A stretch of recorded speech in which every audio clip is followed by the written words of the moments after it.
IMF जो है भारत सरकार से भीख मांग रहा है। लिटरली वो क्या कह रहा है कि हम बेग मतलब हम भारत से भीख मांग रहे हैं कि आप गेहूं के निर्यात को जल्दी से जल्दी ओपन कीजिए ताकि अन्य जगहों पर गेहूं की किल्लत ना हो जाए, क्योंकि जैसे जैसे गेहूं का किल्लत आएगा, इकोनॉमी दूर अर्थव्यवस्था चौपट होगी तो लोग आईएमएफ के पास दौड़ेंगे। ये आईएमएफ पे भरोसा मत कीजिएगा, ये चोट्टा पूरी दुनिया को ये मतलब ये हमेशा अपना फायदा सोचता है और अमेरिका के हिसाब से चलता है। आईएमएफ की कहानी हम आपको बताते हैं। 1991 में भारत की स्थिति इतनी खराब थी कि महज 15 दिन का हमारे पास पैसा बचा हुआ था।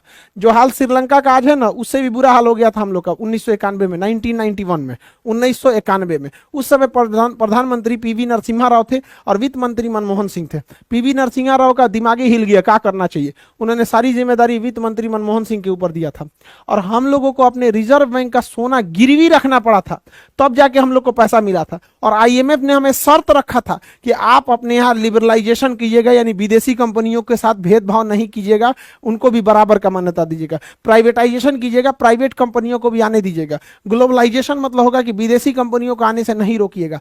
एलपीजी, लिबरलाइजेशन, प्राइवेटाइजेशन, ग्लोबलाइजेशन किए, ये शर्त माना, तब हम लोगों को कर्जा मिला और उसके बाद से हम लोगों ने धीरे धीरे उसे अर्थव्यवस्था को पटरी पर लाना चालू किए थे। तो उसी समय मनमोहन सिंह का, आज भी देखिएगा कई सारे पॉलिटिशियंस को, वो किसी पार्टी को भले बोल सकते हैं लेकिन पर्सनल मनमोहन सिंह को नहीं बोलते लोग, क्योंकि उस समय 15 दिन का ही महज पैसा बचा था। क्वेश्चन पूछेगा उदारीकरण यानी लिबरलाइजेशन किसके समय हुआ, तो लड़का गलती से मार देता है मनमोहन सिंह। मनमोहन सिंह उस समय वित्त मंत्री थे, जबकि पीवी नरसिम्हा राव जो थे वो प्रधानमंत्री थे। तो कहेगा किसके समय उदारीकरण यानी एलपीजी हुआ था, तो पीवी नरसिम्हा राव 1991 के। उसी समय हम लोगों ने विदेशी कंपनियों को आने की छूट दे दी थी, जिस वजह से विदेशी कंपनियां दौड़ पड़ी। भारत में कारखाने थे नहीं।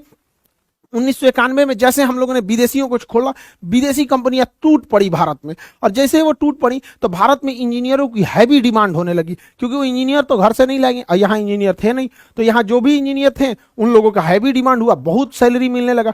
तो एकदम दिमाग में बैठ गया, जिसको देखो inter pass engineer, inter pass engineer, आज इतना ज्यादा भर गए और फैक्ट्रियां तो आ नहीं रही हैं। तो ये 1991 में था। यही आईएमएफ है जो भारत को उस समय आंख दिखाता था, और आज भारत से यहाँ पर ये लोग भीख मांग रहे हैं। और अजीब स्थिति है, देखिए पाकिस्तान भीख मांग रहा है आईएमएफ से और आईएमएफ मांग रहा है भारत से। ये स्थिति है, ये भारत के किसानों के बदौलत है। इनका कहना है कि गेहूं पे से निर्यात को प्लीज हटा दीजिए।